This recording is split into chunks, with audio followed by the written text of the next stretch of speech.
Ever since the dawn of man, methods were taken to titillate and fool the senses. Sight, taste, feel, smell, and sound. Guitar inversions are no different.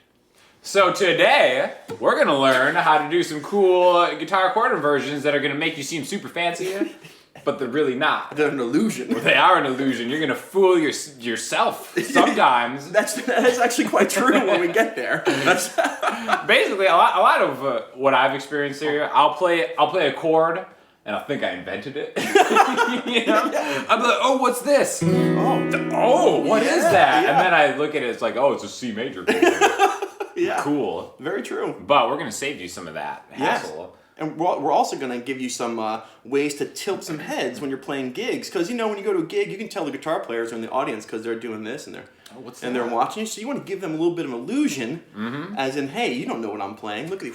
You know, right. the doves come out, the tigers. And then afterwards, they're like, what were you playing? You're like, oh, that was just a C, F, and a G. And they're like, yeah, right, that guy's just being obvious. Yeah. Just C, F, G. Exactly. So we're going to power you with some illusion of chords. That's right. So what do you got, Sean? You want me to start off? Sure, why not? Okay, cool. Yeah. So what I got for you right here is this guy. Ooh. Delicious. Okay. So a couple different ways to look at it. All right?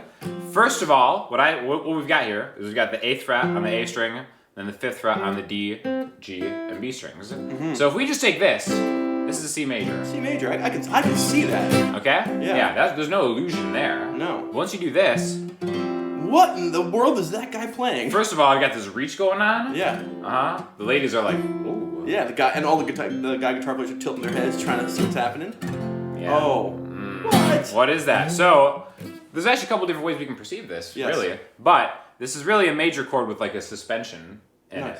Oh, okay. Usually suspension chords aren't major or minor. Right. Okay? But if we look at what we have going on here, we have an F, a G, a C, and an E. Well, the F and G are 1 and 2. Right. So if you look at it as a C major chord with an F, you can see that as like an add 11 or something like that, or an add 4. Right. Would be the name of it, the theory behind it, because it's actually coming in the root. Yeah. I kind of like to see the root note as being the lowest note on a guitar. So this is kind of like an F suspended Major 7. with a major 7. F sus2 major 7. Now, that chord's beautiful. I think the best part about that chord is because it's a sus2 and because it's a major 7, easily interchangeable with any F major chord you need. Absolutely. And maybe even a setup to go to the real deal. So you just kind of set them up. That was pretty awesome, man. It's an illusion. Nice. Yeah, it's an illusion. It wasn't that fancy. Mind-bending. But, now, see, I've revealed my greatest trick. Yes, you have. I'm going to have the guitar illusionist on my ass after this one because you're taking the mask off. Yeah, I know, right? Awesome. Yeah, so that's what I got. Cool. Starting off. My turn? Please. Let's try it out. All right, Sean, so mine actually I stole from a song when I was learning it as a pure arpeggio song. Okay. And they were coming off a C major chord, and it was the first time I saw this major arpeggio fleshed out this way. So if you take a regular C major chord in the 8th fret, there you go, okay, right? E-shaped bar chord. Sure. What you're looking for is that 1, 3, and 5. And that's not the trick. But what a lot of people don't see is there's your root, and always 1 fret back, and next string. That is the major 3rd. So I like to put the major 3rd in the root, and then play that major chord with the 3 in the bass. And that's like nothing I've ever seen. Right, and when you play that for someone, they're going, what is that thing? And you say, well, it's just a C chord. And they go, no way, the guy's just lying. There's no way. So if you really, what is it? Really? Come on. You know, and so what you can do, you can put your first finger on the root, kind of pluck this, and then get to the 3rd. But it works for any place, like. And so it's a great little inversion or illusion that you can stay out of the way of your bass player because you're not playing the root, right? Give him some room and keep something really visually interesting. Because let's face it, when you're a guitar player and you go to watch somebody, you're looking at them. And now you can confuse them. There you go. And that's it. That's what we want to do today. Right?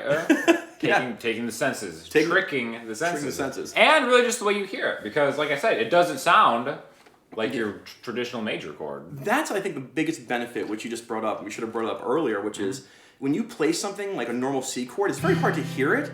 But when you play C chord a new way, all of a sudden your ears go, whoa. That's something different. That's out something there. different. And you start to hear your music better. It's like when I play piano. You know, I'm not a very good piano player, but I'll play a C chord in piano and be like, this sounds majestic. Oh my God. And then I'm like, I play a guitar, I'm like, how come it just sounds normal to me? So when you play the same things in different venues or in different places, it really opens up the musician inside of you. Exactly. Yeah. That's what it's all about. What you got? Hit me with, I want you to hit me with another trick, because I know one of your tricks I'm going to add to it. Oh, then I know what trick you're talking about. Yeah, all right. Okay, excellent. So we're going to talk about my favorite major seventh chord. Now, I know you're a fan of major sevenths. Huge fan. Okay, and so probably the poster fanboy of major seven chords. yeah, it's true. Major seven and the four. So now we know that you like major sevens, but you can play any major chord anywhere. But when I need a major seventh, one of the inversions I really like to play. Let's say we're going to play an A major seven, first finger on the 7th fret of the D string. All you got to do is bar that ring finger on the 9th fret, and that is an A major seven. This would be a G major seven, F major seven. But I do like it because it does put that major third up on the high end, and it's just beautiful to me. You know, so like when the major third's on top of any chord, you know, so if you play this for someone, again, they're gonna be like, "Whoa, was that an A-shaped bar chord?" And you'd be like, "No, man, that's just an A major seven." They're like, "What?" So that's my little major seventh trick that you can use. Again, major seven's good on 1 and 4 chords. Also, you may have seen it as like a D major seven in an open position. You know, that was kind of the first time that I saw that. Yeah, I think Harvest Moon was one of the first songs. I think if I played it correctly, had that. A lot of good ones. There you go. Right. So you have a part B to this. All right, take it away. So, to piggyback off of this trick, it's like a dual trick. It's like dueling magicians. Yeah. It's like, what was that movie? Oh, The Prestige? Prestige, Oh. yes. I love that. That's in my Such a good top movie. 10 favorite Don't movies ruin ever. the ending. I won't. Such a good movie. Yeah. So good. Which one would you be? Well, It's Hugh Jackman and... I think it's Christian Bale at the end that says abracadabra. Yeah, Right? so you'd probably be Christian Bale. I'd probably be Hugh Jackman. But then we get that a lot, actually. No. But there's the other movie, The Magician, with Ed Norton. Yeah, It came about the same time. So I don't know if that's what you're talking about, The Prestige. No, I was talking about Prestige. I don't want to make this too much about magicians, but here's a trick for y'all. Go for So we got this one right here, Yep. which Ian just so majestically taught us. Thank you. Okay?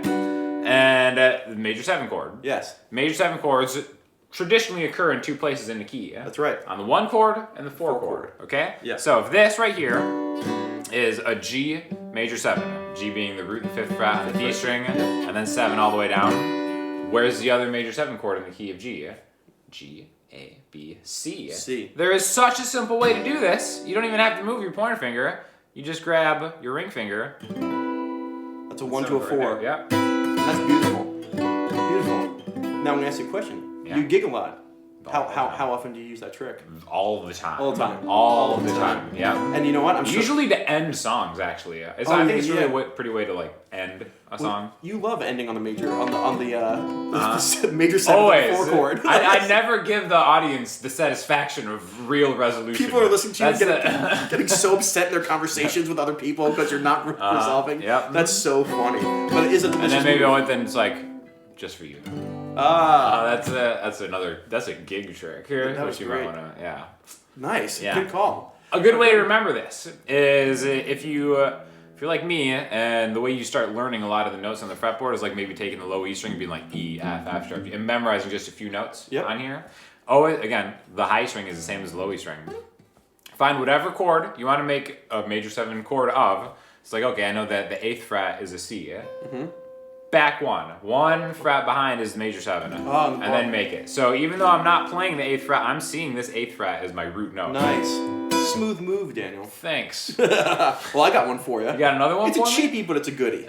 Well, I'm Let's see excited. what we can do. Cheapy but goody. Well, that's like the Stitch method cornerstone. Yeah, right? cheap but good. You know, that's exactly it. So you were just talking about a 1 to a 4. Yeah. And I'm going to talk about a 1 to a 5. So if we have an E chord, now we're just talking basic power chords here, but you see this move a lot in classic rock, and we might know it, but I want to show you what's really happening, which is see it. if we take an E power chord right here, right, 7 and 9. Cheapest chord you can find. Yeah, no, I play it with my Bargain. pinky. Yeah. It's cheap and powerful. You know, fools the senses. So here we go. So I'm going to play my pinky because I need to at this point, because I'm going to take this first finger and keep my pinky where it is and drag it back 1 fret to this. Oh! All right, so I have 7 and 9, 6 and 9. So what does that do? Well, there's my E power chord. And when I come down with my first finger, what I'm playing is actually the 3 and the 5 of the 5 chord, the B, E, A, and B, 1, 4, and 5. This would be a B major chord like this, but there's a major third right behind it.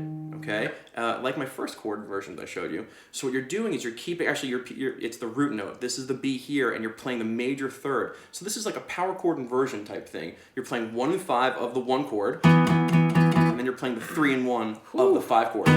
So if I have another guitar player, I can. There you go. Just hold it down. Yeah, and it's awesome. It's just a smooth move, but you hear it a lot in classic rock. For and sure. you hear it in Dave Matthews, like the Christmas song. He does that stuff all the time. That's cool. So there it is. You know what I have to say to that? What do you have to say? Abracadabra.